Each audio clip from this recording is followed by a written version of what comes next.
The Fairground Horror. Brian Lumley. The fun fair was as yet an abject failure. Drizzling rain dulled the chrome of the dodgem cars and stratojets. The neons had not even nearly achieved the garishness they display by night. The so-called crowd was hardly worth mentioning as such. But it was only 2 p.m., and things could yet improve. Had the weather been better, even for October it was bad, and had Bathley been a town instead of a mere village, then perhaps the scene were that much brighter, come evening, when the neons and other bright naked bulbs would glow in all the painful intensity of their own natural, unnatural life, when the drab, gypsy-ish dollies behind the penny-catching stalls would undergo their subtle, nightly metamorphosis into avariciously enticing Loreleis. Then it would be brighter, but not yet. This was the 4th day of the 5 when the fun fair was in town. It was an annual event. The nomads of Hodgson's Fun Fair had known better times, better conditions and worse ones, but it was all the same to them, and they were resigned to it. There was, though, amid all the noisy, muddy, smelly paraphernalia of the fairground, a tone of incongruity. It had been there since Anderson Tharp, in the curious absence of his brother Hamilton, had taken down the old freak-house frontage to repaint the boards and canvas with the new and forbidding legend, Tomb of the Great Old Ones.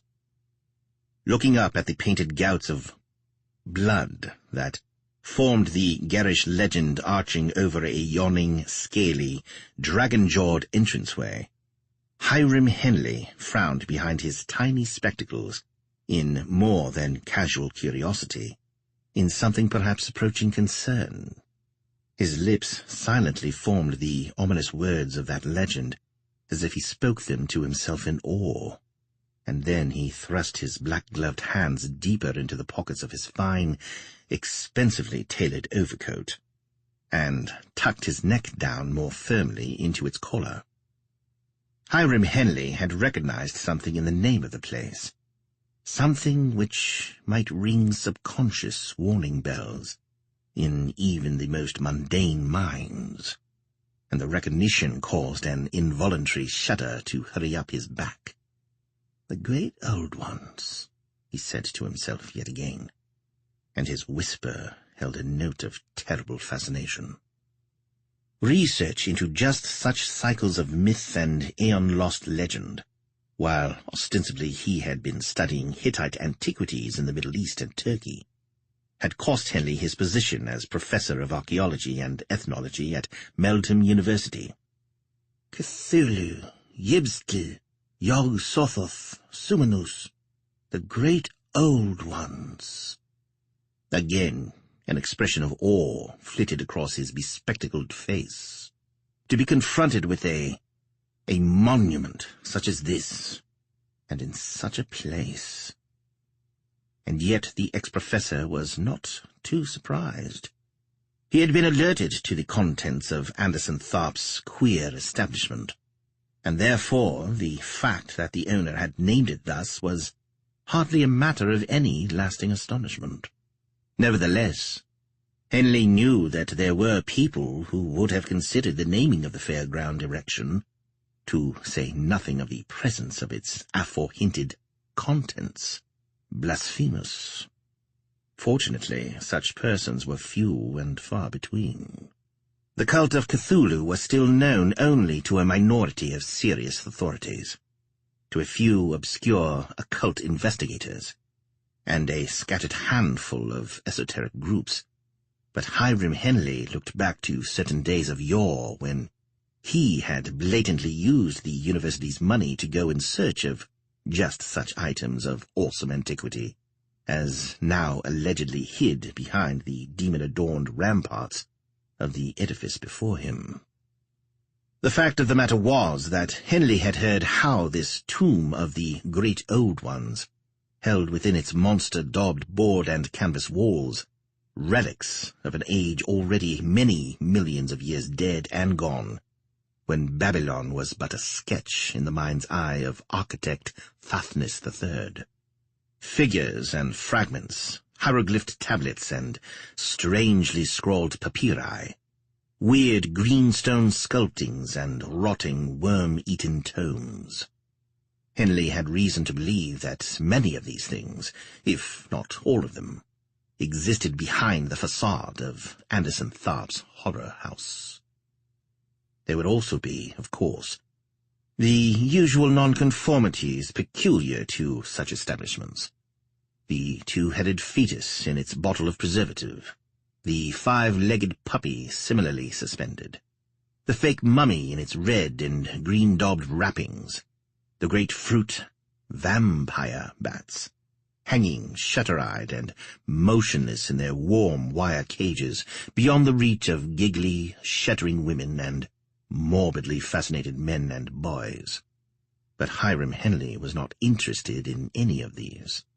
Nevertheless, he sent his gloved right hand awkwardly groping into the corner of his overcoat pocket for the silver coin which alone might open for him the door to Tharp's house of horror.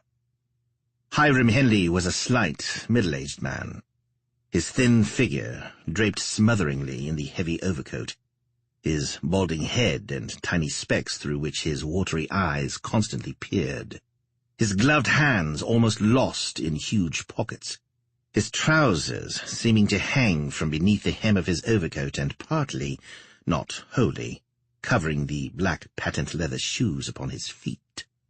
All made of him a picture which was conspicuously odd, and yet Hyram Henley's intelligence was patent. The stamp of a higher mind was written in erudite lines upon his brow. His were obviously eyes which had studied strange mysteries, and his feet had gone along strange ways, so that despite any other emotion or consideration which his appearance might ill-advisedly call to mind, still his shrunken frame commanded more than a little respect among his fellow men. Anderson Tharp, on the other hand, crouching now upon his tiny seat in the ticket booth, was a tall man, well over 6 feet in height, but almost as thin and emaciated as the fallen professor. His hair was prematurely grey and purposely grown long in an old-fashioned scholarly style, so that he might simulate to the crowd's satisfaction a necessary erudition. Just such an erudition as was manifest in the face above the slight figure, which even now pressed upon his tiny window, sixpence clutched in gloved fingers. Tharp's beady eyes beneath blackly hypnotic brows studied Hyram Henley briefly, speculatively, but then he smiled a very genuine welcome as he passed the small man a ticket, waving away the sixpence with an expansive hand. "Not you, sir. Indeed, no. From a gent so obviously and sincerely interested in the mysteries within, from a man of your high standing." Again the expansive gesture. "Why, I couldn't accept money from you, sir. It's an honor to have you visit us." "Thank you," Henley dryly answered, passing myopically into the great tent beyond the ticket booth. Tharp's smile slowly faded, was replaced by a look of cunning. Quickly the tall man pocketed his few shillings and takings, then followed the slight figure of the ex-professor into the smelly, sawdust-floored museum beyond the canvas flap. In all, a dozen people waited within the big tent's main division. A pitifully small crowd. But in any case, though he kept his interest cleverly veiled, Tharp's plans involved only the ex-professor. The tall man's flattery at the ticket booth had not all been flannel. He had spotted Henley immediately as the very species of highly educated fly for which his fly paper in the form of the new and enigmatic legend across the visage of the one-time freakhouse, had been erected above Bathley Moor. There had been, Tharp reflected, men of outwardly similar intelligence before at the tomb of the great old ones, and more than one of them had told him that certain of his artifacts, those items which he kept, as his brother had kept them before him, in a separately enclosed part of the tent, were of an unbelievable antiquity.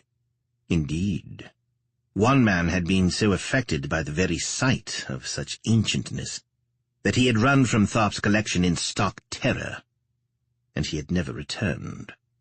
That had been in May, and though almost 6 months had passed since that time, still, Tharp had come no closer to an understanding of the mysterious objects which his brother Hamilton had brought back with him from certain dark corners of the world, objects which, early in 1961, had caused him to kill Hamilton in self-defense. Anderson had panicked then. He realized that now, for he might easily have come out of the affair blameless had he only reported Hamilton's death to the police. For a long time the folk of Hodgson's Funfair had known that there was something drastically wrong with Hamilton Tharp. His very sanity had been questioned, albeit guardedly. Certainly Anderson would have been declared innocent of his brother's murder. The case would have gone to court only as a matter of formality.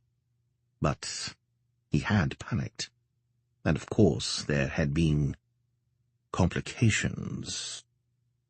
With Hamilton's body secretly buried deep beneath the freak house, the folk of the fairground had been perfectly happy to believe Anderson's tale of his brother's abrupt departure on yet another of his world-spanning expeditions, the like of which had brought about all the trouble in the first place. Now Anderson thought back on it all. He and his brother had grown up together in the fairground. But then it had been their father's property, and Tharp's Fun Fair had been known throughout all England for its fair play and prices, wherever the elder Tharp had taken his stalls and sideshows, of which the Freak House had ever been his personal favourite. His employees had been sure of good crowds. It was only after old Tharp died that the slump started. Yet it had much to do with young Hamilton's joy in old books and fancifully dubious legends, his lust for travel, adventure, and outre knowledge. His first money-wasting venture had been a treasure-hunting trip to the islands of the Pacific, undertaken solely on the strength of a vague and obviously fake map. In his absence, he had gone off with an adventurous and plausible rogue from the shooting gallery. Anderson looked after the fair. Things went badly, and all the Tharps got out of Hamilton's venture were a number of repulsively carved stone tablets, and 1 or 2 patently aboriginal sculptings, not the least of which was a hideous, curiously winged octopoid idol. Hamilton placed the latter obscenity in the back of the caravan home, as being simply too fantastic for display to an increasingly mundane and skeptical public. The idol, however, had a most unsettling effect upon the younger brother. He was wont to go in to see the thing in the dead of night, when Anderson was in bed and apparently asleep. But often Anderson was awake, and during these nocturnal visits he had heard Hamilton talking to the idol. More disturbingly, he had once or twice dimly imagined that he heard something talking back, too, before he went off again on his wanderings in unspoken areas of the great deserts of Arabia. The sensitive, mystery-loving traveller had started to suffer from especially bad nightmares. Again, in Hamilton's absence, things went badly. Soon Anderson was obliged to sell out to Bella Hodgson, retaining only the freak house as his own and his prodigal brother's property. A year passed, and another before Hamilton once more returned to the fairground, demanding his living as before, but making little or no attempt to work for his needs.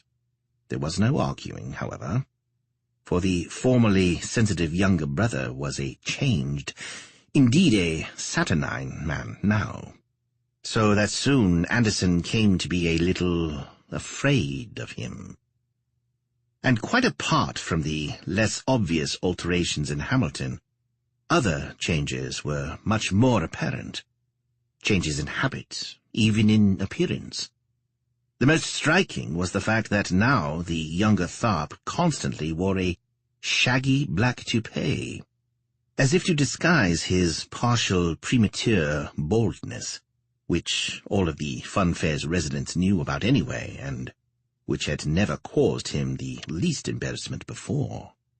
Also, he had become so reticent as to be almost reclusive, keeping to himself, only rarely and reluctantly allowing himself to be drawn into even the most trivial conversations. More than this, there had been a time prior to his second long absence when Hamilton had seemed somewhat enamored of the young, single, dark-eyed fortune-teller, Madame Zala, a gypsy girl of genuine Romany ancestry. But since his return he had been especially cool towards her, and for her own part she had been seen to cross herself with a pagan sign when he had happened to be passing by. Once he had seen her make this sign, and then he had gone white with fury, hurrying off to the freak house and remaining there for the rest of that day. Madame Zala had packed up her things and left one night in her horse-drawn caravan, without a word of explanation to anyone. It was generally believed that Hamilton had threatened her in some way, though no one ever took him to task over the affair. For his own part, he simply averred that Zala had been a charlatan of the worst sort, without ability to conjure a puff of wind. All in all, the members of the Funfair fraternity had been quick to find Hamilton a very changed man, and towards the end there had been the aforementioned hints of a brewing madness. On top of all this, Hamilton had again taken up his nocturnal visits to the octopoid idol, but now such visits seemed less frequent than of old. Less frequent, perhaps, but they nevertheless heralded much darker events. For soon Hamilton had installed the idol within a curtained and spacious corner of the tent, in the freak house itself, and he no longer paid his visits alone. Anderson Tharp had seen, from his darkened caravan window, a veritable procession of strangers, all of them previous visitors to the freak house, and always the more intelligent types, accompanying his brother to the tent's nighted interior. But he had never seen a one come out. Eventually, as his younger brother became yet more saturnine, reticent, and secretive, Anderson took to spying on him in earnest, and later almost wished that he had not.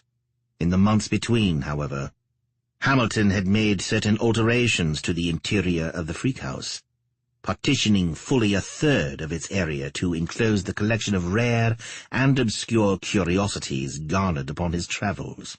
At that time, Anderson had been puzzled to distraction by his brother's firm refusal to let his treasures be viewed by any but a chosen few of the freak house's patrons, those doubtfully privileged persons who later accompanied him into the private museum, never again to leave. Of course, Anderson finally reasoned the answer was as simple as it was fantastic. Somewhere upon his travels Hamilton had learned the arts of murder and thievery. Arts he was now practicing in the freak house. The bodies? These he obviously buried, to leave behind safely lodged in the dark earth when the fair moved on. But the money? What of the money? For money, or rather its lack, patently formed the younger brother's motive.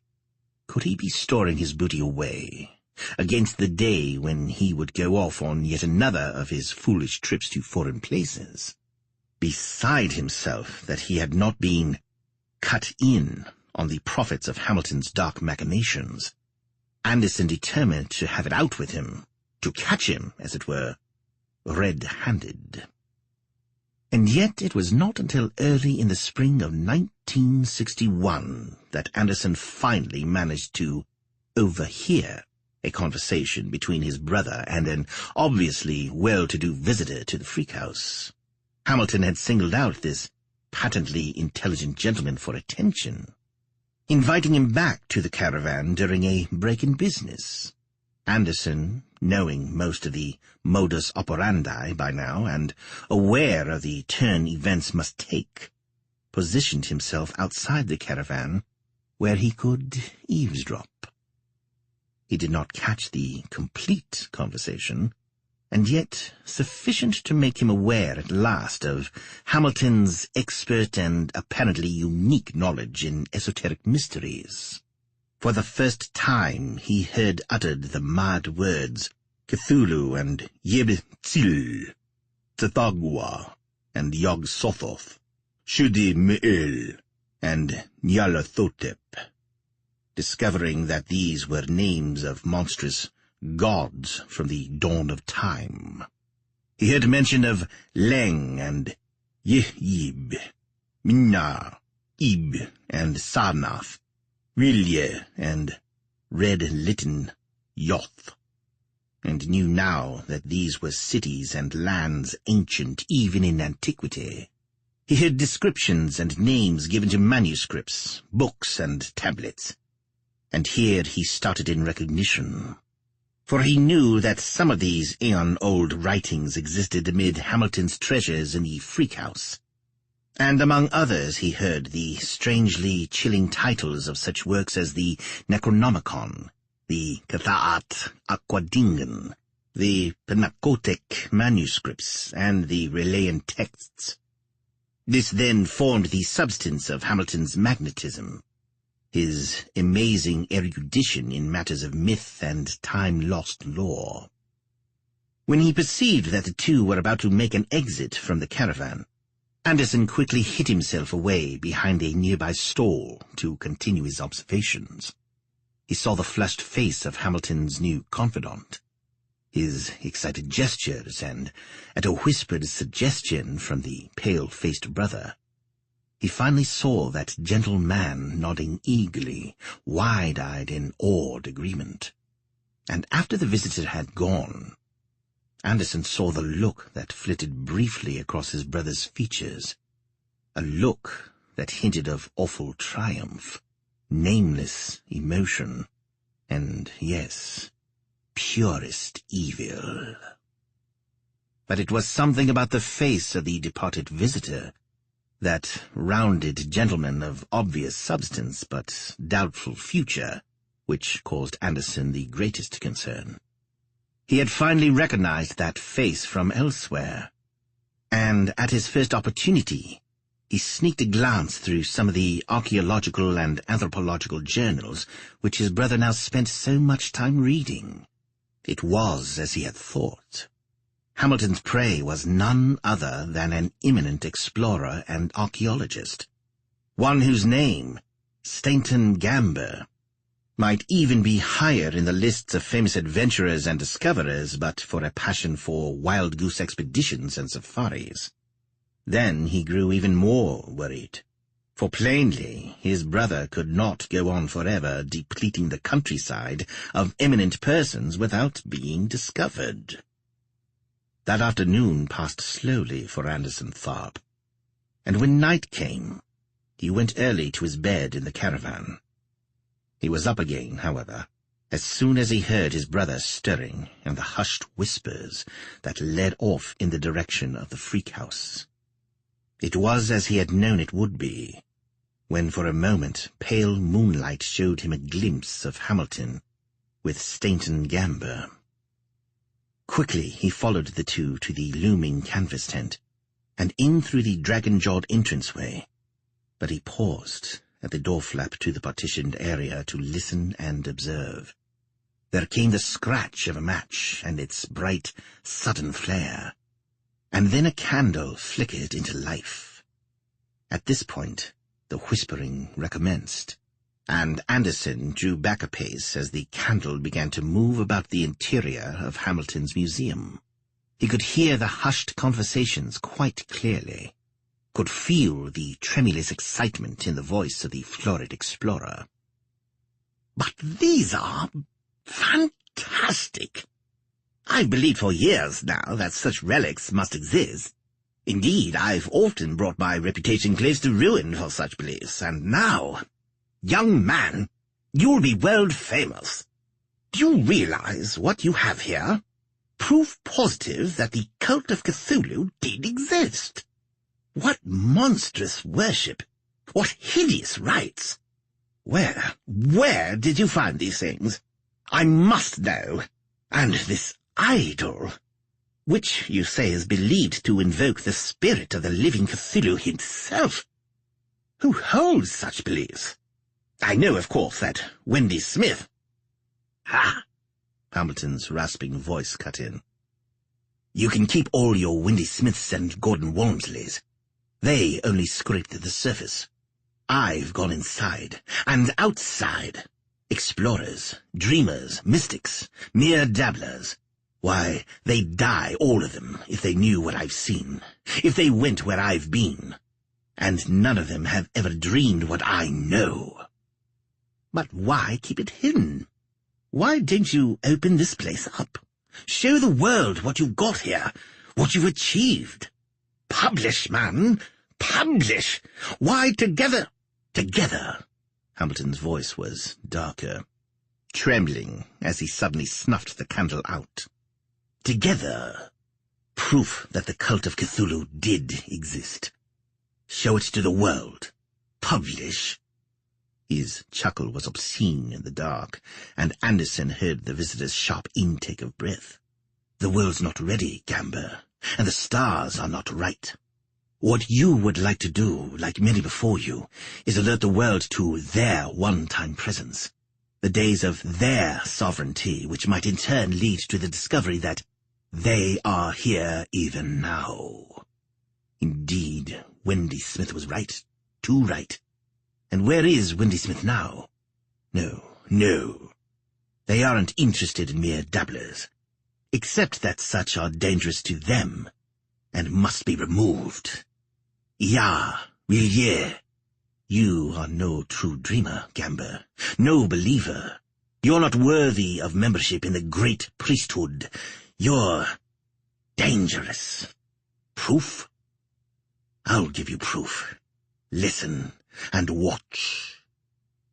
Hearing his brother's injunction, the secret listener would have paid dearly to see what next occurred. A short while earlier, just before Hamilton had snuffed out the candle, Anderson had managed to find a hole in the canvas large enough to facilitate a fair view of the partitioned area. He had seen a semicircle of carved stone tablets, with the octopoid idol presiding atop or seated upon a throne-like pedestal. Now, in the dark, his view-hole was useless.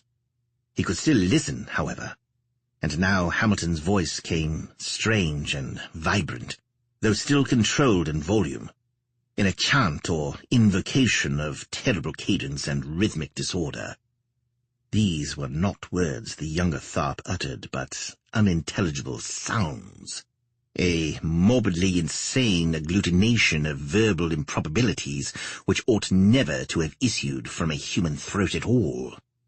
And as the invocation ceased, to an incredulous gasping from the doomed explorer, Anderson had to draw back from his hole, lest he become visible in the glow of a green radiance springing up abruptly in the center of Hamilton's encircling relics.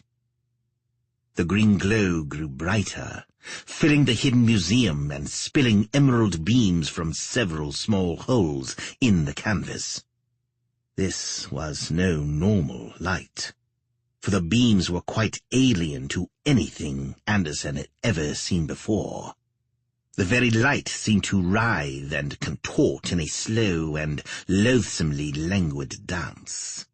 Now Anderson found himself again a witness, for the shadows of Hamilton and his intended victim were thrown blackly against the wall of canvas. There was no requirement now to spy properly upon the pair. His view of the eerie drama could not have been clearer. The center of the radiance seemed to expand and shrink alternatively, pulsing like an alien heart of light. Hamilton stood to one side, his arms flung wide in terrible triumph. Stainton Gamber cowered, his hands up before his face as if to shield it from some unbearable heat, or as if to ward off the unknown and inexplicable. Anderson's shadow view of the terrified explorer was profile, and he was suddenly astonished to note that, while the man appeared to be screaming horribly, he could hear nothing of the screams. It was as if Anderson had been stricken deaf. Hamilton, too, was now plainly vociferous. His throat moved in crazed cachinnations, and his thrown-back head and heaving shoulders plainly announced unholy glee. But all in stark silence. Anderson knew now that the mad green light had somehow worked against normal order, annulling all sound utterly and thereby hiding in its emerald pulsings the final act in this monstrous shadow play. As the core pulsated even faster and brighter, Hamilton moved quickly after the silently shrieking explorer, catching him by the collar of his jacket and swinging him sprawling into the core itself. Instantly the core shrank, sucking in upon itself, and dwindling in a moment to a ball of intense brightness. But where was the explorer? Horrified, Anderson saw that now only one shadow remained faintly outlined upon the canvas, that of his brother. Quickly, weirdly, paling as they went, the beams of green light withdrew. Sound instantly returned, and Anderson heard his own harsh breathing. He stilled the sound, moving back to his spy hole to see what was happening. A faint green glow with a single bright speck of a core remained within the semicircle. And now Hamilton bowed to this dimming light, and his voice came again, low and tremulous with emotion. "Ya, Nafalcon, Cthulhu Rilye, Milgu Nuffle, Yewa Ungl, Wiglu, Hefiglu Hugli, Nagaglui, Ingl, Eha, Ge Ife, Gunhugl, Niflgung, Ueha, Waga Nagl, Hufgulhuf, Ung, Eha, Glui, Ai, Yenhuflug. That is not dead which can eternal lie, and with strange aeons even death may die." No sooner had Hamilton ceased these utterly alien mouthings and the paradoxical couplet that completed them, and while yet the green glow continued to dim and fade, than he spoke again, this time all in recognizable English. Such was his murmured modulation and deliberate spacing of the spoken sequences that his hidden brother immediately recognized the following as a translation of what had gone before. "O great Cthulhu, dreaming in Rilye, thy priest offers up this sacrifice, that thy coming be soon, and that of thy kindred dreamers. I am thy priest, and adore thee." It was only then that the full horror of what he had seen, the cold-blooded, premeditated murder of a man by either some monstrous occult device or a foreign science beyond his knowledge, finally went home to Anderson Tharp, and barely managing to stifle the hysterical babble he felt welling in his throat, he took an involuntary step backwards, to collide loudly with a cage of great bats. 3 things happened then in rapid succession before Anderson could gather his wits to flee. All trace of the green glow vanished in an instant, throwing the tent once more into complete darkness. Then, in contrast, confusing the elder brother, the bright interior lights blinked on. Finally, as he sought to recover from his confusion, Hamilton appeared through the partition's canvas door, his eyes blazing in a face contorted in fury. "You!" Hamilton spat, striding to Anderson's side and catching him fiercely by the collar of his dressing gown. "How much have you seen?" Anderson twisted free and backed away. I saw it all, but I had guessed as much some time ago. Murder. And you, my brother!" "Save your sanctimony," Hamilton sneered. "If you've known so much for so long, then you're as much a murderer as I am. And anyway—" His eyes seemed visibly to glaze and take on a faraway look. "It wasn't murder, not as you understand it." "Of course not." Now it was Anderson's turn to sneer. "It was a sacrifice. To this so-called god of yours, great Cthulhu. And were the others all sacrifices too?"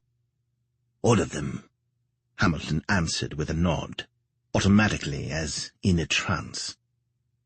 "Oh, and where's the money?" "Money?" The faraway look went out of the younger Tharp's eyes immediately. "What money?" Anderson saw that this was no bluff. His brother's motive had not been personal gain, at least not in a monetary sense, which in turn meant... Had those rumors and unfriendly whispers heard about the stalls and sideshows, those hints of a looming madness in his brother, had they been more than mere guesswork then? Surely he would have known. As if in answer to his unspoken question, Hamilton spoke again, and listening to him, Anderson believed he had his answer. "You're the same as all the others, Anderson. You can't see beyond the length of your greedy nose. Money? Ha! You think that they are interested in wealth. They are not, neither am I. They have a wealth of eons behind them. The future is theirs." Again, his eyes seemed to glaze over. "Them? Who do you mean?" Anderson asked, frowning and backing farther away.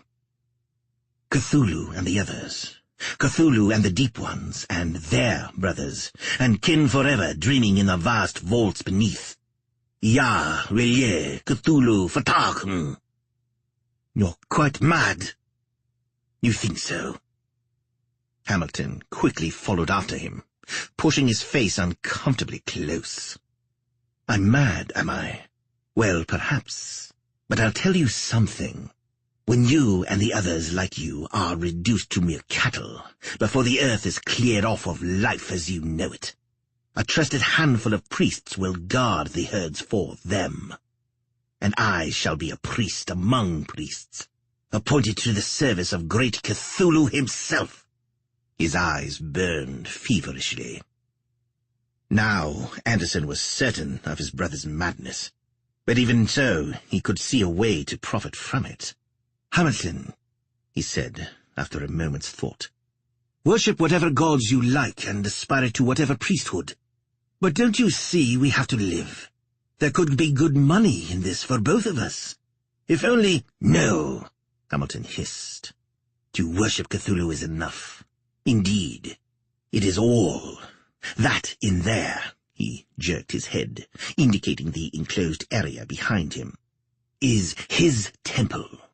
To offer up sacrifices while yet chinking of one's self would be blasphemous, and when he comes, I shall not be found wanting." His eyes went wide and he trembled. "You don't know him, Anderson. He is awful, awesome, a monster, a god.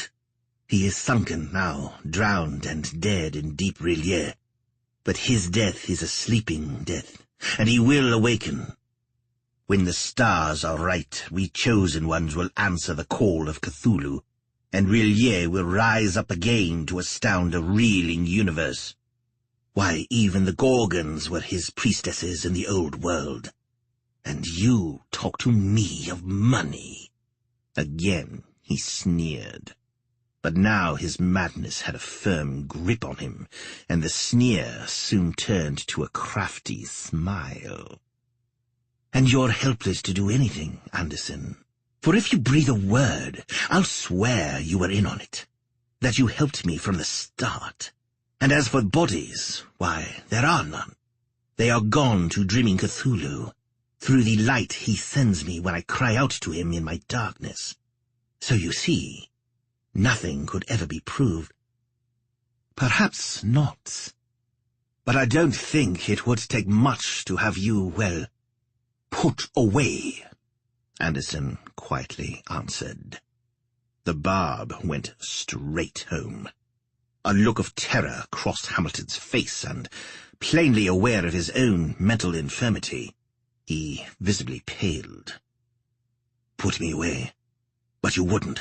If you did, I wouldn't be able to worship, to sacrifice, and—" "But there is no need to worry about it," Anderson cut him off. "I won't have you put away. Just see things my way. Show me how you dissolve them in that green light of yours.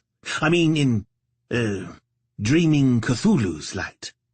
And then we'll carry on as before, except that there'll be money." "No, Anderson."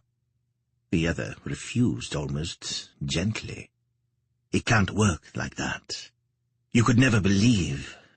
Not even if I showed you proof of my priesthood, which hides beneath this false head of hair that I'm obliged to wear, the very mark of Cthulhu. And I can't worship as you suggest. I'm sorry." There was an insane sadness in his face, as he drew out a long knife from its sheath inside his jacket. "I use this when they're stronger than me," he explained, "and when they're liable to fight.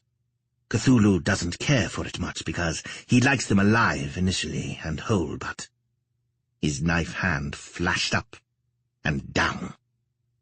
Only Anderson's speed saved him, for he turned quickly to one side as the blade flashed down toward his breast. Then their wrists were locked, and they staggered to and fro, Hamilton frothing at the mouth and trying to bite, while Anderson grimly struggled for dear life. The madmen seemed to have the strength of 3 normal men, and soon they fell to the ground, a thrashing heap that rolled blindly in through the flap of the canvas door to Hamilton's temple. There it was that finally the younger brother's toupee came away from his head in the silent struggle, and in a burst of strength engendered of sheer loathing, Anderson managed to turn the knife inward and drive it to the madman's heart. He was quick then to be on his feet and away from the thing that now lay twitching out its life upon the sawdust floor. The thing that had been his brother, which now, where the top of Hamilton's head had been, wore a cap of writhing white worms of finger thickness, like some monstrous sea anemone sucking vampirishly at the still living brain. Later, when morning came, even had there been someone in whom he might safely confide, Anderson Tharp could never have related a detailed or coherent account of the preceding hours of darkness. He recalled only the general thread of what had passed, frantic snatches of the fearful activity that followed upon the hideous death of his brother. But first there had been that half hour or so of waiting, of knowing that at any moment attracted perhaps by strange lights or sounds. Someone might just enter the tent and find him with Hamilton's body. But he had been obliged to wait, for he could not bring himself to touch the corpse, not while the stubby white tentacles of its head continued to writhe. Hamilton died almost immediately, but his monstrous crown had taken much longer. Then, when the loathsome parasite had shuddered into lifeless rigidity, he had gathered together his shattered nerves to dig a deep grave in the soft earth beneath the sawdust. That had been a gruesome task, with the lights turned down, and Cthulhu's stone effigy casting a tentacled shadow over the fearful digger. Anderson later remembered how soft the ground had been, and wet when it ought to have been dry in the weatherproof tent. And he recalled a powerful smell of deep ocean, of aeons-old slime and rotting seaweeds, an odor he had known on occasion before, and always after one of Hamilton's sacrifices.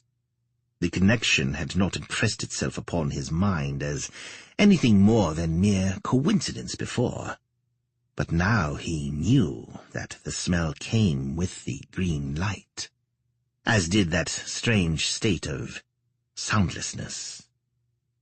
In order to clear what remained of the fetor quickly, having tamped down the earth, generally tidied up, and removed all traces of his digging, he opened and tied back the canvas doors of the tent to allow the night air a healthy circulation. But even then, having done everything possible to hide the night's horror, he was unable to relax properly as daylight had crept up, and the folk of the funfair began to wake and move about.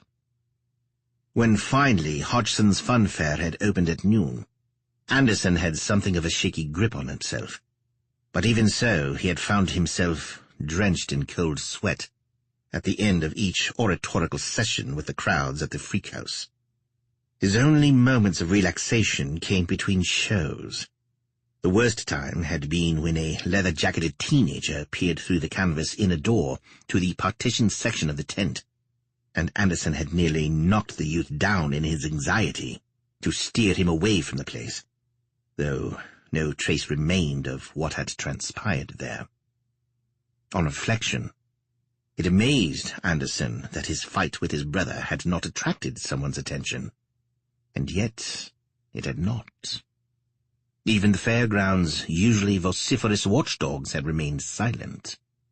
And yet those same dogs, since Hamilton's return from his travels abroad, had seemed even more nervous, more given to snapping and snarling than ever before. Anderson could only tell himself that the weird, silent state which had accompanied the green light must have spread out over the entire fairground to dissipate slowly, thus disarming the dogs. Or perhaps they had sensed something else, remaining silent out of fear. Indeed, it appeared his second guess was correct, for he discovered later that many of the dogs had whimpered the whole night away, huddled beneath the caravans of their masters. 2 days later, the funfair packed up and moved on, leaving Hamilton Tharp's body safely buried in an otherwise empty field. At last the worst of Anderson's apprehensions left him, and his nerves began to settle down. To be sure, his jumpiness had been marked by the folk of the funfair, who had all correctly, though for the wrong reasons, diagnosed it as a symptom of anxiety about his crazy, bad-lot brother. So it was that as soon as Hamilton's absence was remarked upon, Anderson was able simply to shrug his shoulders and answer, "Who knows? Tibet, Egypt, Australia? He's just gone off again. Said nothing to me about it. Could be anywhere." And while such inquiries were always politely compassionate, he knew that in fact the inquirers were greatly relieved that his brother had just gone off again. Another 6 weeks went by, with regular halts at various villages and small towns. And during that time, Anderson managed to will himself to forget all about his brother's death and his own involvement.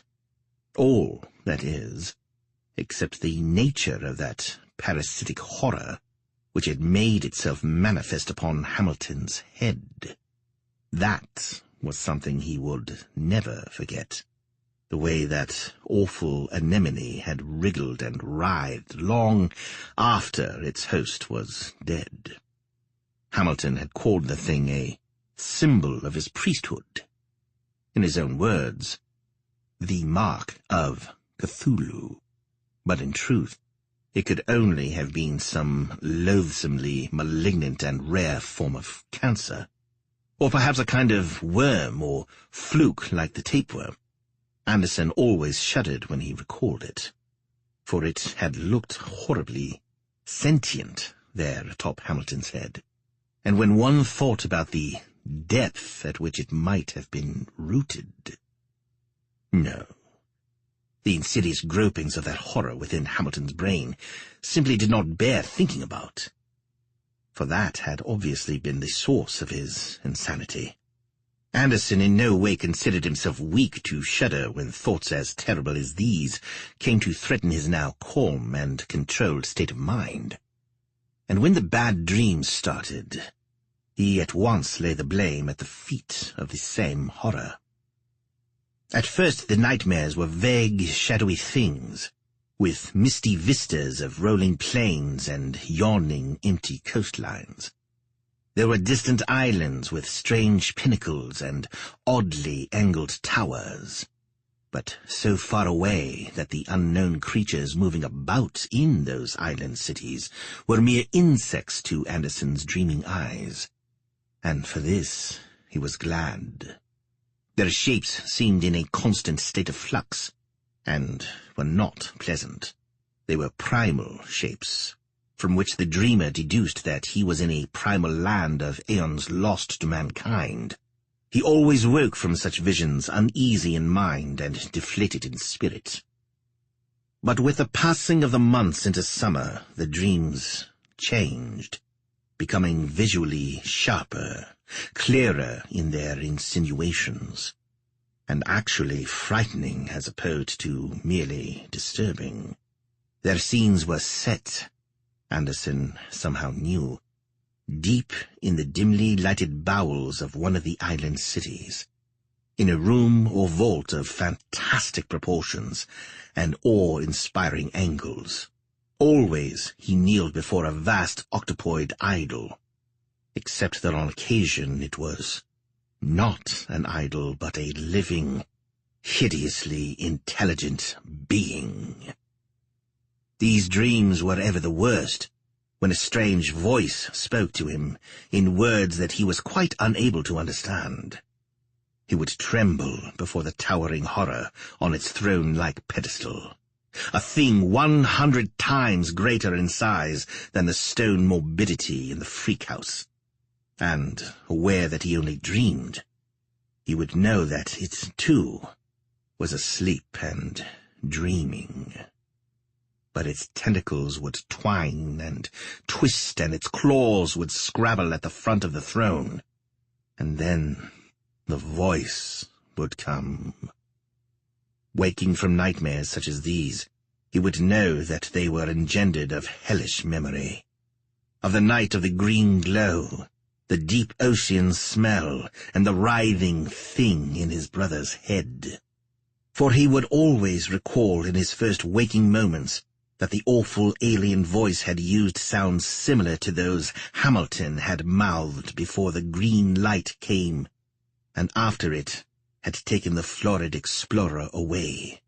The dreams were particularly bad and growing worse as the year drew to a close, and on a number of occasions the dreamer had been sure that slumbering Cthulhu was about to stir and wake up. And then, himself waking up, all the horror would come back to Anderson, to be viewed once more in his mind's eye in vivid clarity. and knowing as he did that his brother too had been plagued by just such dreams prior to his second long absence from the fairground, Anderson Tharp was a troubled man indeed. Yes, they had been the same sort of nightmares, those dreams of Hamilton's. Hadn't he admitted that Cthulhu comes to me in dreams? And had the dreams themselves not heralded the greater horrors? And yet, in less gloomy mood, Anderson found himself more and more often dwelling upon Hamilton's weird murder weapon, the pulsating green light. He was by no means an ignorant man, and he had read something of the recent progress in laser technology. Soon he had convinced himself that his brother had used an unknown form of foreign science to offer up his mad sacrifices to Cthulhu. If only he could discover how Hamilton had done it. But surely science such as that would require complex machinery. It was while pondering this very problem that Anderson hit upon what he believed must be the answer. Whatever tools or engines Hamilton had used, they must be hidden in the octopoid idol, or perhaps built into those ugly stone tablets which had formed a semicircle about the idol.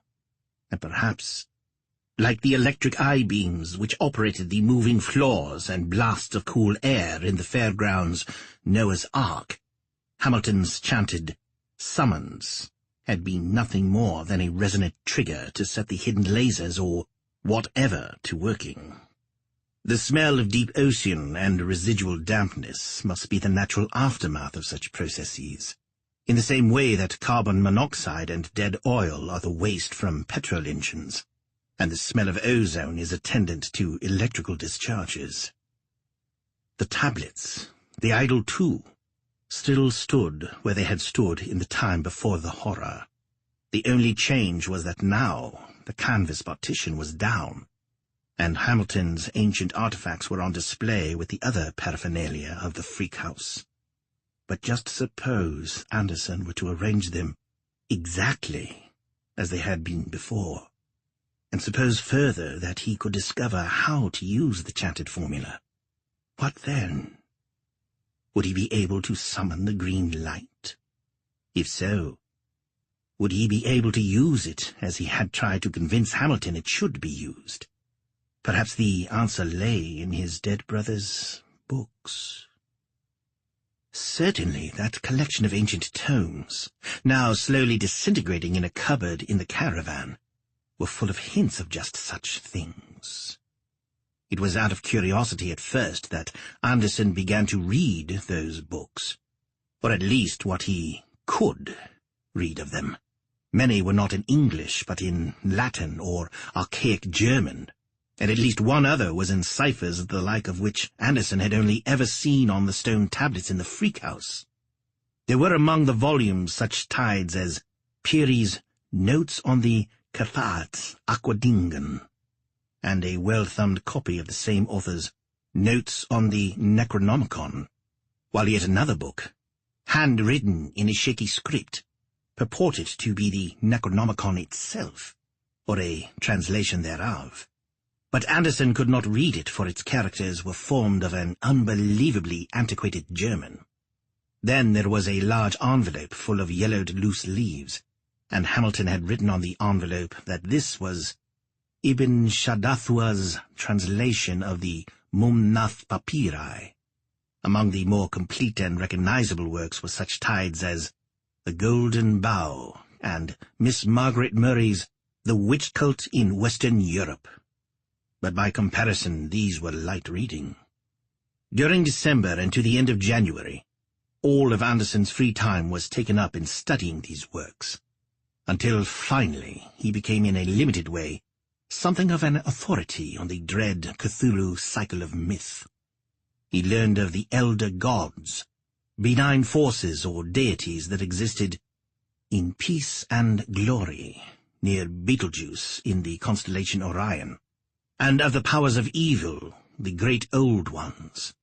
He read of Azathoth, bubbling and blaspheming at the center of infinity, of Yog-Sothoth, the all-in-one and one-in-all, a god-creature coexistent in all time and counterminous with all space, of Nyarlathotep, the messenger of the great Old Ones, of Hastur the unspeakable, Hell-Thing and lord of the interstellar spaces, of fertile Shub-Niggurath, the black goat of the woods with 1,000 young, and finally of great Cthulhu himself, an inconceivable evil that seeped down from the stars like cosmic pus when Earth was young and inchoate.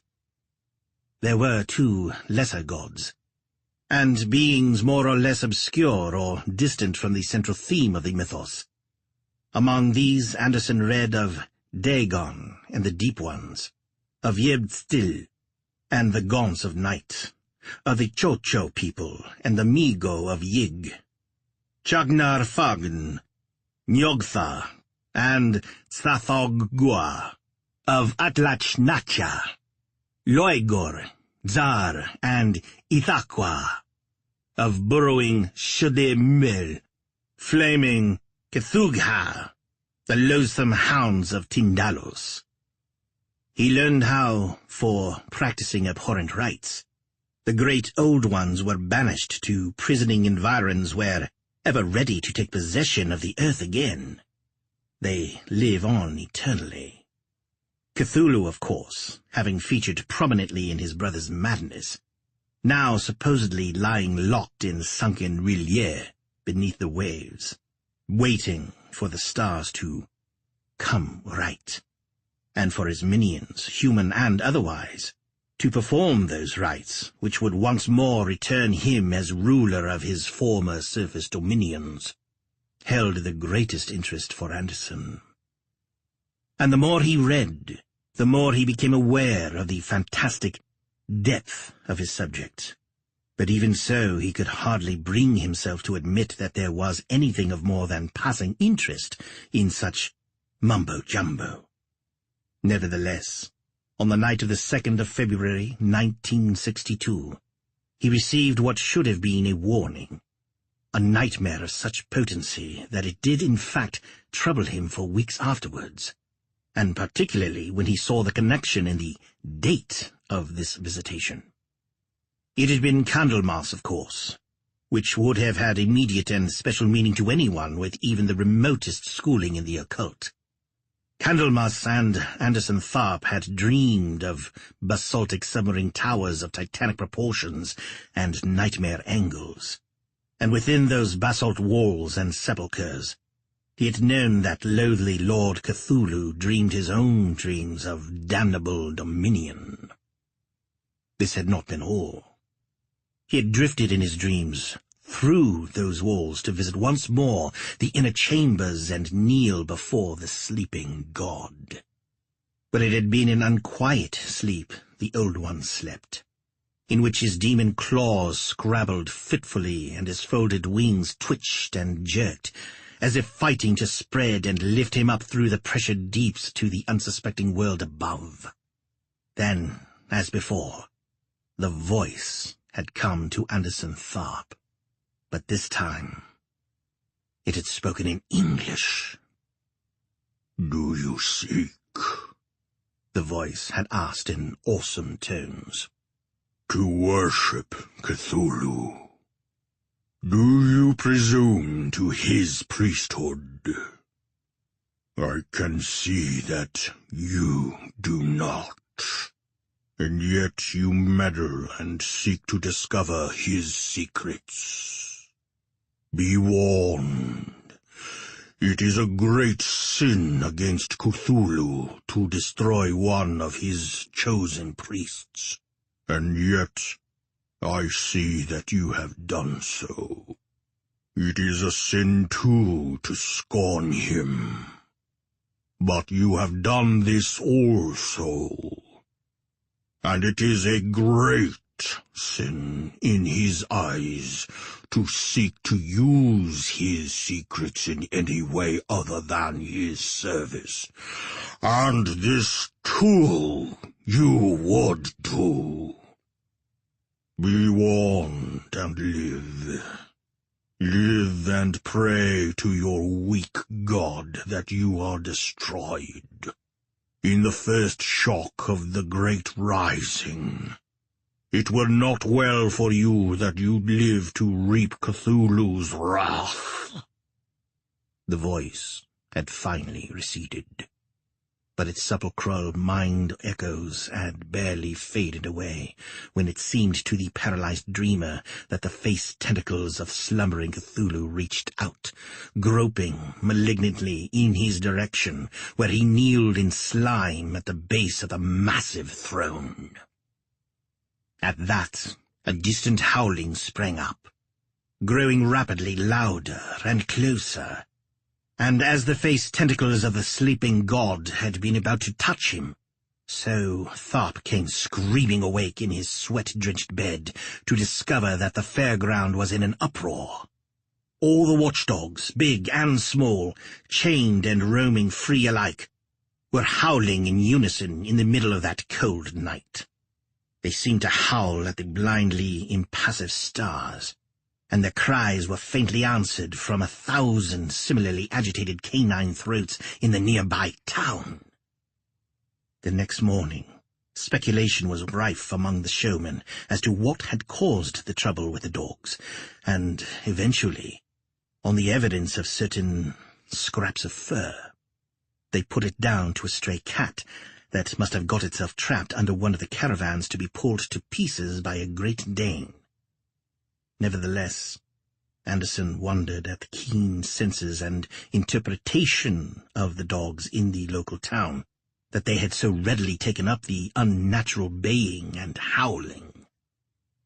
During the next fortnight or so, Anderson's slumbers were mercifully free of nightmares, so that he was early prompted to continue his researches into the Cthulhu cycle of myth. This further probing was born partly of curiosity, and partly, as Anderson saw it, of necessity. He yet hoped to be able to employ gainfully his brother's mysterious green light, and his determination was bolstered by the fact that takings of late had been dismal. So, he once more closed off the previously partitioned area of the tent, and his spare time studies now became equally divided between Hamilton's books of occult lore and a patient examination of the hideous idol and carved tablets. He discovered no evidence of hidden mechanical devices in the queer relics, but nevertheless it was not long before he found his first real clue towards implementing his ambition. It was as simple as this. He had earlier noted upon the carved tops of the stone tablets a series of curiously intermingled cuneiform and dot group hieroglyphs, 2 distinct sets to each stone. This could not be considered odd in itself, but finally Anderson had recognized the pattern of these characters, and knew that they were duplicated in the handwritten Necronomicon. And more, there were translations of that work into at least 2 other languages, one of them being the antiquated German in which the bulk of the book was written. Anderson's knowledge of German, even in its modern form, was less than rudimentary, and thus he enlisted the aid of old Hans Moller from the Hoopla stall. The old German's eyesight was no longer reliable, however, and his task was made no easier by the outmoded form in which the work was written. But at last, and not without Anderson's insistent urging, Moller was able to translate one of the sequences first into more modern German, in which it read, "Gestorben ist nicht, was vor ewig ruht, und mit unbekannten Aonen mag sogar der Tod noch sterben," and then into the following rather poor English, "It is not dead that lies still forever. Death itself dies with the passing of strange years. When he heard the old German speak these words in his heavy accent, Anderson had to stifle the gasp of recognition which welled within him. This was nothing less than a variation of that paradoxical couplet with which his brother had once terminated his fiendish sacrifice to Cthulhu. As for the other set of symbols from the tablets, frustration was soon to follow. Certainly the figures were duplicated in the centuried book, appearing in what Anderson at first took to be a code of some sort, but they had not been reproduced in German. Mahler, while having not the slightest inkling of Anderson's purpose with this smelly, evil old book, finally suggested to him that perhaps the letters were not in code at all, that they might simply be the symbols of an obscure foreign language. Anderson had to agree that Mahler could well be right. In the yellowed left-hand margin of the relevant page, directly opposite the frustrating cryptogram, his brother had long ago written, "Yes, but what of the pronunciation?" Hamilton had done more than this. He had obligingly dated his patently self-addressed query, and the surviving Tharp brother saw that the jotting had been made prior to the fatal second period of travel in foreign lands. Who could say what Hamilton might or might not have discovered upon that journey? Without a doubt he had been in strange places, and he had seen and done strange things to bring back with him that hellish cancer growth sprouting in his brain. Finally, Anderson decided that this jumbled gathering of harsh and unpronounceable letters, be it a scientific process or, more fancifully, a magical evocation, must indeed be the formula with which a clever man might call forth the green light in his dead brother's Temple of Cthulhu. He thanked old Hans and sent him away, then sat in his caravan poring over the ancient book, puzzling and frowning long into the evening, until, as darkness fell, his eyes lit with dawning inspiration. And so, over the period of the next few days, the Freak House suffered its transition into the tomb of the great old ones. During the same week, Anderson visited a printer in the local town and had new admission tickets printed. These tickets, as well as bearing the new name of the show and revised price of admission, now carried upon the reverse the following cryptic instruction: any adult person desiring to speak with the proprietor of the Tomb of the Great Old Ones on matters of genuine occult phenomena or similar manifestations, or on subjects relating to the Great Old Ones, Rillier, or the Cthulhu cycle of myth, is welcome to request a private meeting. Anderson Tharp, Prop. The other members of the Fairground fraternity were not aware of this offer of Anderson's, nor of his authority, real or assumed, in such subjects to be able to make such an offer, until after the fun fair moved into its next location. And by that time, they, too, had discovered his advance advertising in the local press.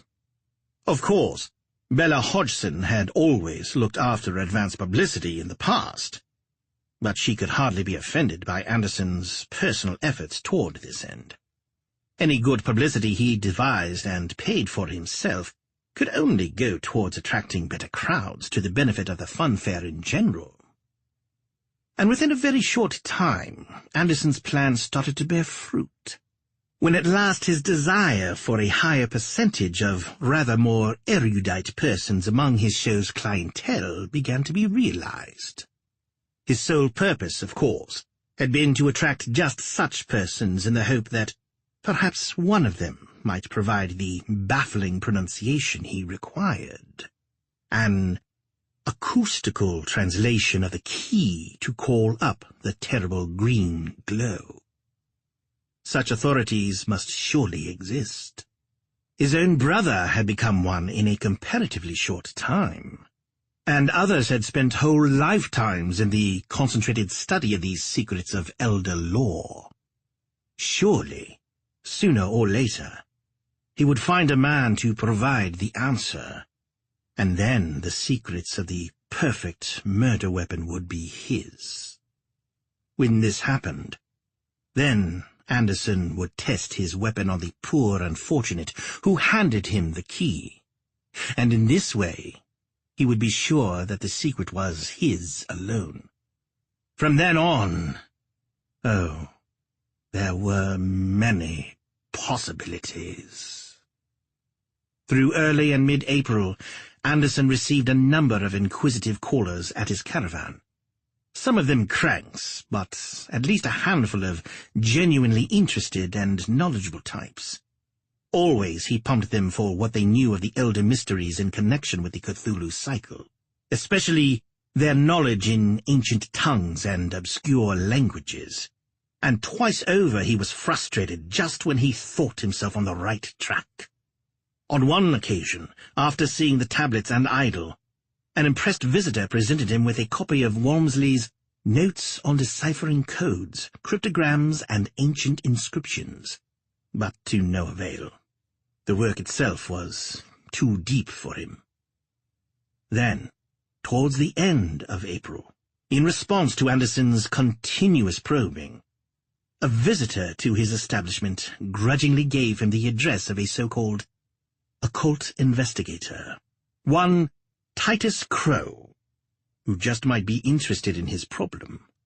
Before he left the fairground, this same gentleman, the weird artist Chandler Davies, strongly advised Tharp that the whole thing were best forgotten, that no good could ever come of dabbling in such matters, be it serious study or merely idle curiosity. And with that warning he had taken his leave.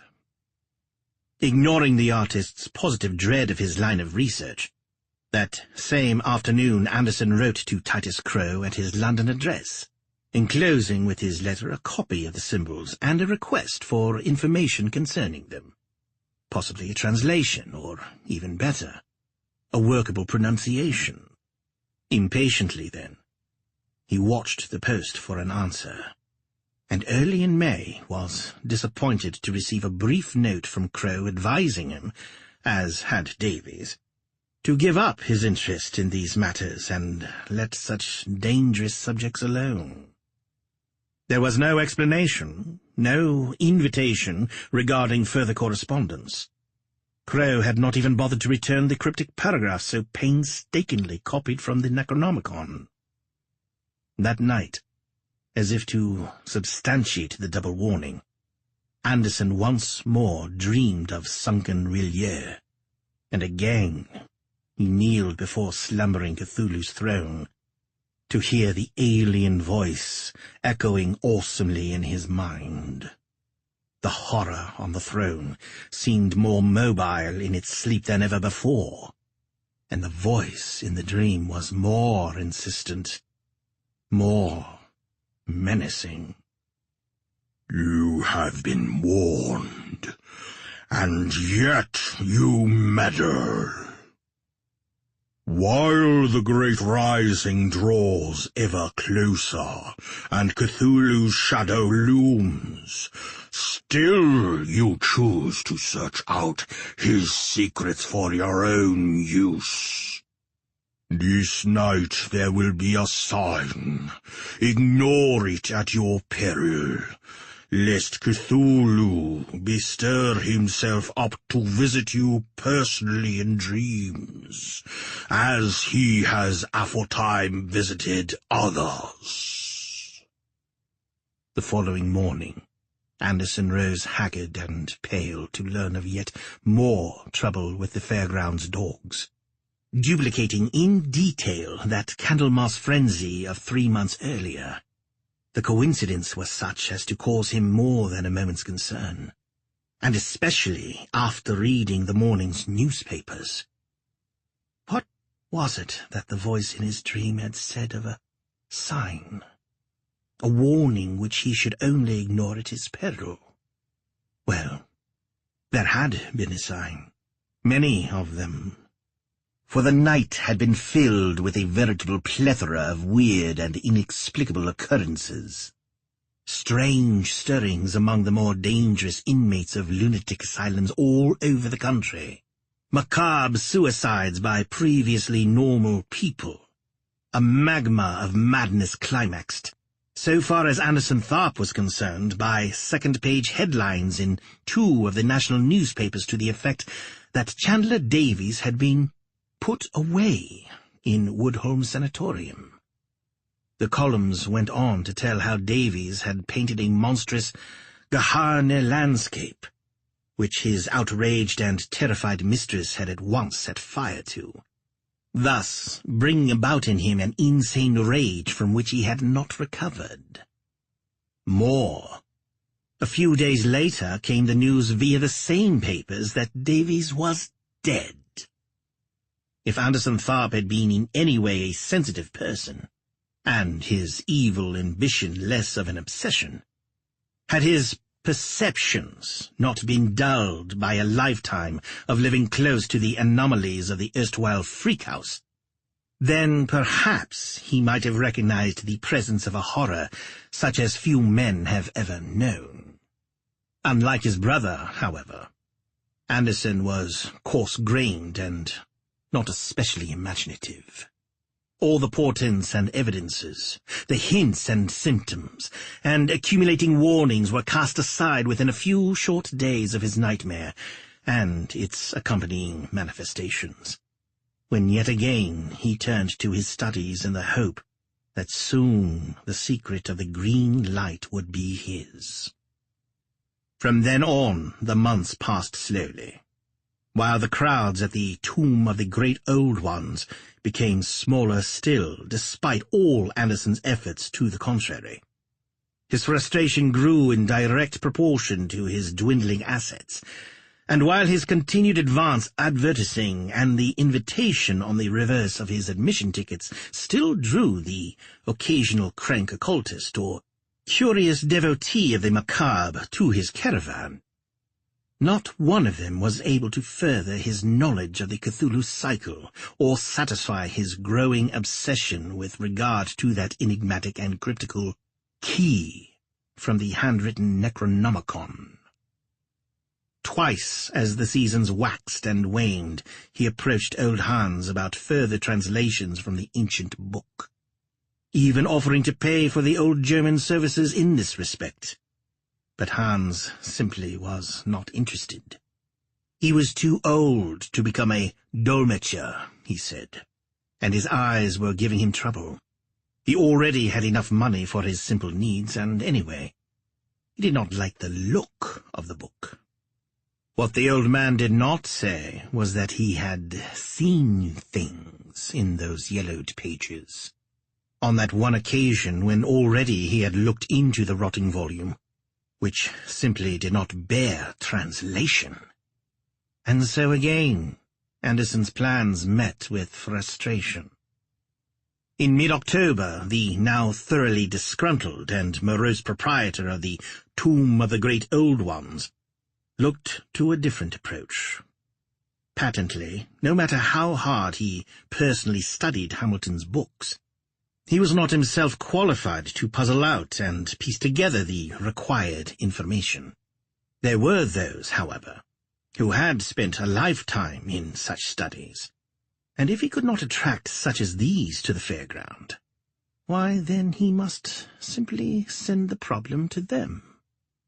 True, he had tried this before with Titus Crow, but now, as opposed to cultists, occultists, and the like, he would approach only recognized authorities.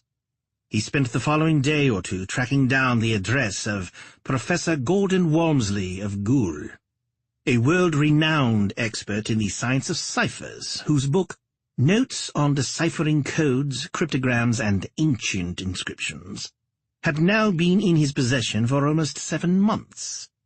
That book was still far too deep and complicated for Anderson's fathoming, but the author of such a work should certainly find little difficulty with the piece from the Necronomicon. He quickly composed a letter to the professor, and as October grew into its third week, he posted it off. He was not to know it, but at that time Walmsley was engaged in the services of the Buenos Aires Museum of Antiquities, busily translating the hieroglyphs on certain freshly discovered ruins in the mountains of the Aconcagua range near San Juan. Anderson's letter did eventually reach him, posted on from Walmsley's Yorkshire address, but the professor was so interested in his own work that he gave it only a cursory glance. Later, he found that he had misplaced it, and thus, fortunately, the scrap of paper with its deadly invocation passed into obscurity and became lost forever. Anderson, meanwhile, impatiently waited for a reply, and along with the folk of the fairground prepared for the Halloween opening at Bathley, a town on the northeast border. It was then, on the night of the 27th of the month, that he received his third and final warning. The day had been chill and damp, with a bitter wind blowing off the North Sea, bringing a dankly salt taste and smell that conjured up horrible memories for the surviving Tharp brother. On the morning of the 28th, rising up gratefully from a sweat-soaked bed and a nightmare the like of which he had never known before and fervently prayed never to know again, Anderson Tharp blamed the horrors of the night on yesterday's sea wind, with its salty smells of ocean. But even explained away like this, the dream had been a monstrous thing. Again he had visited sunken Rillier, but this time there had been a vivid reality to the nightmare, lacking in previous dreams. He had known the terrible, bone-crushing pressures of that drowned realm, had felt the frozen chill of its black waters. He had tried to scream as the pressure forced his eyes from their sockets, and then the sea had rushed into his mouth, tearing his throat and lungs and stomach as it filled him in one smashing column as solid as steel.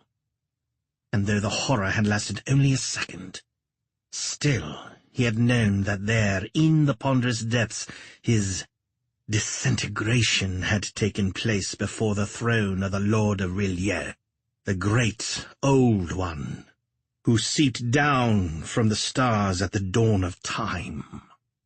He had been a sacrifice to Cthulhu. That had been 4 days ago, but still Tharp shuddered when he thought of it. He put it out of his mind now as he ushered the crowd out of the tent, and turned to face the sole remaining member of that departing audience. Tharp's oratory had been automatic. During its delivery he had allowed his mind to run free in its exploration of all chat had passed since his brother's hideous death. But now he came back to earth. Hyram Henley stared back at him in what he took to be scornful disappointment. The ex-professor spoke. "The tomb of the great Old Ones, indeed. Sir, you're a charlatan," he said. "I could find more fearsome things in Grimm's fairy tales, more items of genuine antiquarian interest in my aunt's attic. I had hoped your show might prove interesting. It seems I was mistaken." His eyes glinted sarcastically behind his tiny spectacles. For a moment, Tharp's heart beat a little faster. Then he steadied himself. Perhaps this time, certainly the little man was worth a try. "You do me an injustice, sir. You wound me." He waxed theatrical, an ability with which he was fluent through his years of showmanship. "Do you really believe that I would openly display the archaeological treasures for which this establishment was named?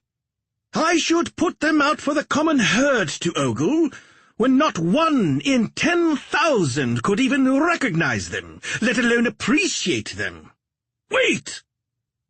He ducked through the canvas door flap into the enclosed area containing Hamilton's relics, returning a few seconds later with a bronze miniature the size of his hand and wrist. The thing looked vaguely like an elongated eyeless squid. It also looked, despite the absence of anything even remotely mundane in its appearance, utterly evil. Anderson handed the object reverently to the ex-professor, saying, "What do you make of that?"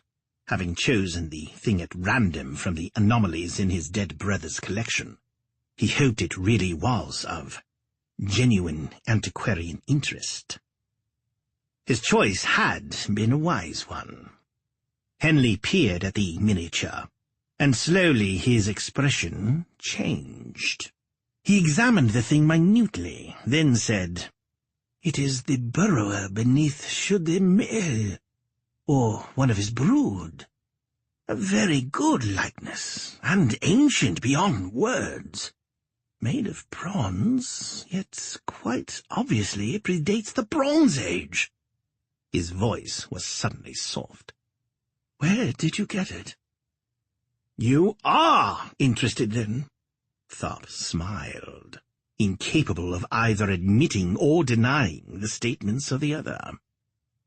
"Of course I'm interested." Henley eagerly nodded. A bit too eagerly, Tharp thought. I did indeed do you a great injustice. This thing is very interesting. Do you have more?" "All in good time." Tharp held up his hands, holding himself in check, waiting until the time was ripe to frame his own all-important question. "First, who are you? You understand my possessions are not for idle scrutiny, that—" Yes, I understand." The little man cut him off. "My name is Hyram Henley. I am, at least I was, Professor of Archaeology and Ethnology at Melton University. I've recently given up my position there in order to carry out private research. I came here out of curiosity, I admit. A friend gave me one of your tickets with its peculiar invitation. I wasn't really expecting much, but now you've seen something that you would never have believed possible in a place like this, is that it?" "Indeed it is. And you? Who are you?" "Tharp is my name. Anderson Tharp, proprietor of this—" He waved his hand deprecatingly. "Establishment." "Very well, Mr. Tharp," Henley said. "It's my own good fortune to meet a man whose intelligence in my own chosen field patently must match my own, whose possessions include items such as this." He held up the heavy bronze piece and peered at it again for a moment. "Now, will you show me the rest?" "A glimpse, only a glimpse," Tharp told him, aware now that Henley was hooked. "Then perhaps we can trade." "I have nothing with which to trade." "In what way do you mean?" "Nothing to trade?" Perhaps not," Tharp answered, holding the canvas door open so that his visitor might step into the enclosed space beyond. "But then again, how are you on ancient tongues and languages?" "Languages were always my—" The ex-professor started to answer, stepping into the private place. Then he paused, his eyes widening as he gazed about at the contents of the place. "Were always my—" Again he paused, reaching out his hands before him and moving forward, touching the ugly idol unbelievingly, moving quickly to the carved tablets, staring as if hypnotized at the smallest figurines and totems. Finally, he turned a flushed face to Tharp. His look was hard to define, partly awed, partly accusing. "I didn't steal them, I assure you," Tharp quickly said. "No, of course not," Henley answered. "But you have the treasures of the aeons here." Now the tall showman could hold himself no longer. "Languages," he pressed. "You say you have an understanding of tongues. Can you translate from the ancient to the modern? Yes, most things, providing. How would you like to own all you see here? Tharp cut him off again. Henley reached out suddenly palsied hands to take Tharp by the forearms. You're joking? No. Tharp shook his head, lying convincingly. I'm not joking. There is something of the utmost importance to my own line of research. I need a translation of a fragment of ancient writing. Rather, I need the original pronunciation. If you can solve this one problem for me, all this can be yours. You can be part of it. What is this fragment? The little man cried. Where is it? Come with me. But Henley turned away from Tharp, his gloved hands again reaching for those morbid items out of the eons. No, Tharp took his arm. Later. You'll have all the time you need. Now, there is this problem of mine. But later, tonight, we'll come back in here, and all this can be yours. The ex-professor voluntarily followed Tharp out of the tent to his caravan, and there he was shown the handwritten Necronomicon with its cryptic key. Well? Tharp demanded, barely concealing his agitation. Can you read it as it was written? Can you pronounce it in its original form? I'll need a little time, the balding man mused, and privacy, but I think I'll take a copy of this with me, and as soon as I have the answer— When? How long? Tonight. Good. I'll wait for you. It should be quiet here by then. It's Halloween, and the fairground is open until late, but they'll be all that much more tired. Tharp suddenly realized that he was thinking out loud, and quickly glanced at his visitor. The little man peered at him strangely through his tiny specs. Very strangely, Tharp thought. The people here are superstitious, he explained. It wouldn't be wise to advertise our interest in these ancient matters. They're ignorant, and I've had trouble with them before. They don't like some of the things I've got. I understand, Henley answered. I'll go now and work through the evening. With luck, it won't take too long. Tonight, shall we say after midnight, I'll be back. He quickly made a copy of the characters in the old book, then stood up. Tharp saw him out of the caravan with an assumed, gravely thoughtful air, thanking him before watching him walk off in the direction of the exit. But then he laughed out loud and slapped his thigh quickly, seeking out one of the odd-job boys from the Strateget thrill ride. An hour later, to the amazement of his fellow showmen, for the crowd was thickening rapidly as the afternoon went by, Anderson Tharp closed the Tomb of the Great Old Ones and retired to his caravan.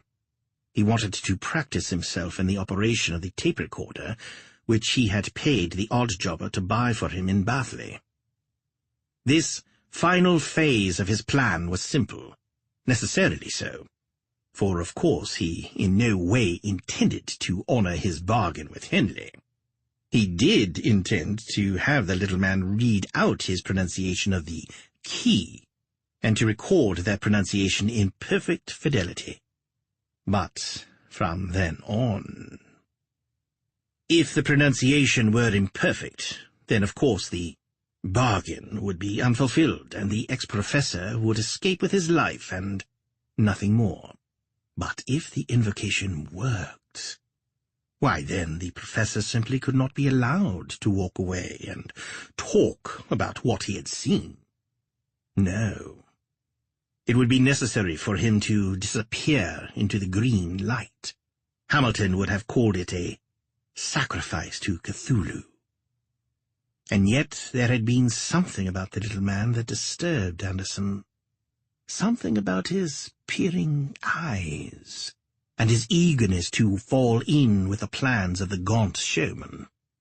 Tharp thought of his dream of a few days past, then of those other nightmares he had known, and shuddered.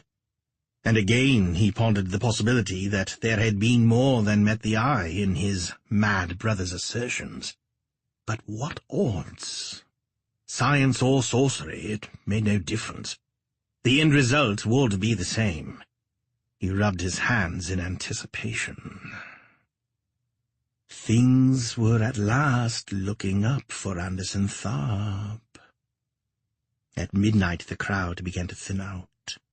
Watching the people move off into the chill night, Anderson was glad it had started to rain again, for their festive Halloween mood might have kept them in the fairground longer, and the bright lights would have glared and the music played late into the night.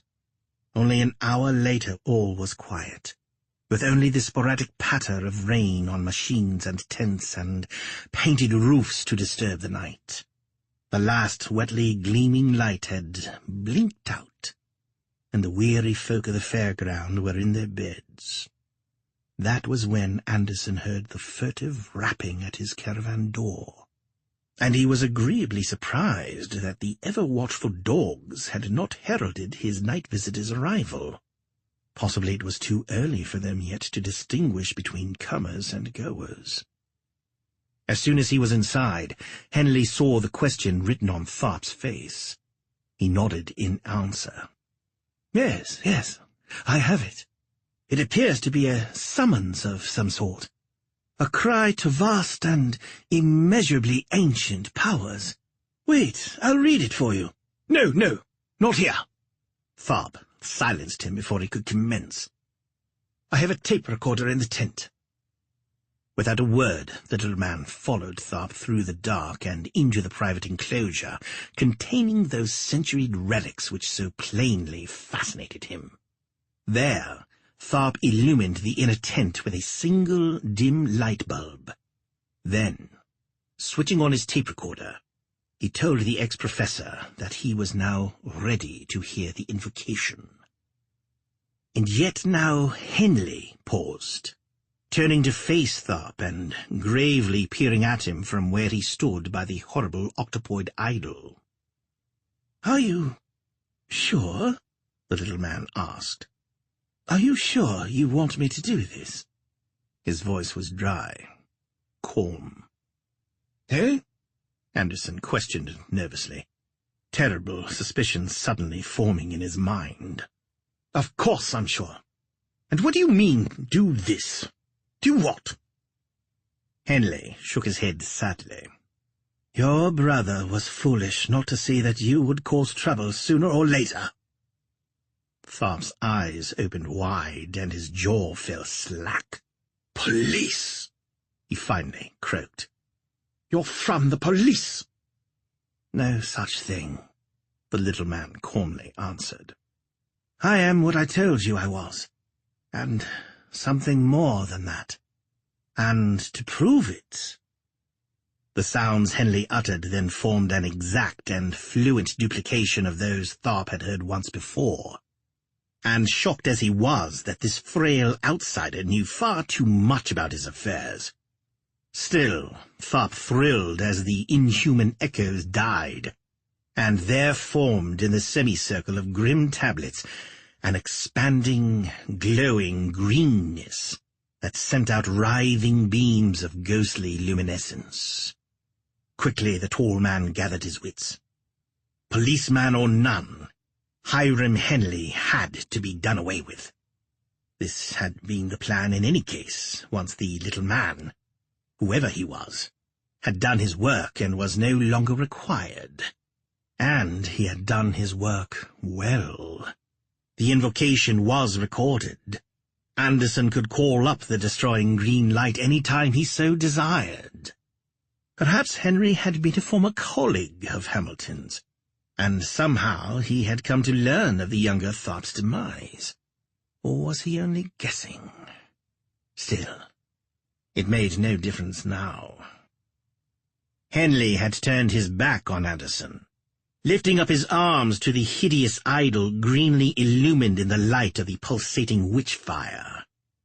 But as the showman slipped his brother's knife from his pocket, so the little man turned again to face him, smiling strangely and showing no discernible fear at the sight of the knife. Then his smile faded, and again he sadly shook his head. His lips formed the words, "No, no, my friend." But Anderson Tharp heard nothing. Once more, as it had done before, the green light had cancelled all sound within its radius.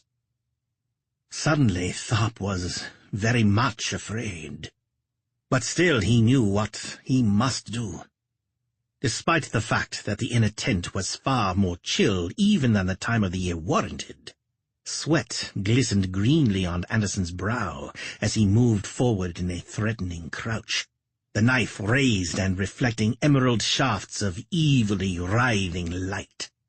He lifted the knife higher still as he closed with the motionless figure of the little man. And then Hyram Henley moved. Anderson saw what the ex-professor had done, and his lips drew back in a silent, involuntary animal snarl of the utmost horror and fear. He almost dropped the knife, frozen now in mid-stroke, as Henley's black gloves fell to the floor, and the thick white worms twined and twisted hypnotically where his fingers ought to have been. Then, more out of nightmare dread and loathing than any sort of rational purpose, for Anderson knew now that the ex-professor was nothing less than a priest of Cthulhu, he carried on with his interrupted stroke, and his knife flashed down. Henley tried to deflect the blow with a monstrously altered hand, his face contorting and a shriek forming silently on his lips as one of the warmish appendages was severed and fell twitching to the sawdust. He flailed his injured hand, and white ichor splashed Tharp's face and eyes. Blindly, the frantic showman struck again and again, gibbering mindlessly and noiselessly as he clawed at his face with his free hand, trying to wipe away the filthy white juice of Henley's injured hybrid member. But the blows were wild, and Hyram Henley had stepped to one side. More frantically, yet insanely, Tharp slashed at the greenly pulsating air all about him, stumbling closer to the core of the radiance. Then his knife struck something that gave like rotting flesh beneath the blow, and finally, in a short-lived revival of confidence, he opened stinging eyes to see what he had hit. Something coiled out of the green core, something long and capering, greyly mottled and slimy. It was a tentacle. A face tentacle, Tharp knew, twitching spasmodically, even as the hand of a disturbed dreamer might twitch. Tharp struck again, a reflex action, and watched his blade bite through the tentacle unhindered, as if through mud, and then saw that trembling member solidifying again where the blade had sliced. His knife fell from palsied hands then, and Tharp screamed a last, desperate, silent scream as the tentacle moved more purposefully. The now completely sentient member wrapped its tip around Tharp's throat, constricting and jerking him forwards effortlessly into the green core. And as he went, the last things he saw were the eyes in the vast face, the hellish eyes that opened briefly, saw and recognized him for what he was, a sacrifice to Cthulhu. Quickly then, as the green light began its withdrawal and sound slowly returned to the tent, Hyram Henley put on his gloves. Ignoring as best he could the pain his injury gave him, he spoke these words. O great Cthulhu, dreaming in Rilye, thy priest offers up this sacrifice, that thy coming be soon, and that of thy kindred dreamers. I am thy priest, and adore thee. And as the core grew smaller yet, he toppled the evil idol into its green center, following this act by throwing in the tablets and all those other items of fabled antiquity until the inner tent was quite empty. He would have kept all these things if he dared, but his orders, those orders he received in dreams from Rillier, would not allow it.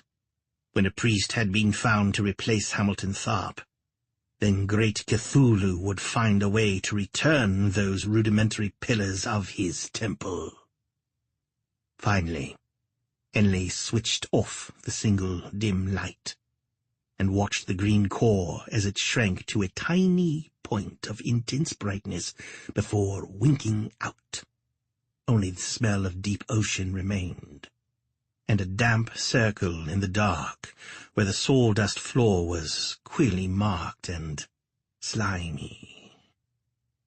Some little time later, the folk of the fairground were awakened by the clamour of a fire engine as it sped to the blaze on the border of the circling tents, sideshows, and caravans. Both Tharp's caravan and the tomb of the great old ones were burning fiercely. Nothing was saved. And in their frantic toiling to help the firemen, the nomads of the funfair failed to note that their dogs again crouched timid and whimpering beneath the nighted caravans. They found it strange later, though, when they heard how the police had failed to discover anything of Anderson Tharp's remains. The gap that the destruction of the one-time freak house had left was soon filled, for Madame Zala, as if summoned back by the grim work of the mysterious fire, returned with her horse and caravan within the week. She is still with Hodgson's Funfair, but known to anyone with even the remotest schooling in the occult. She is sometimes seen crossing herself with an obscure and pagan sign.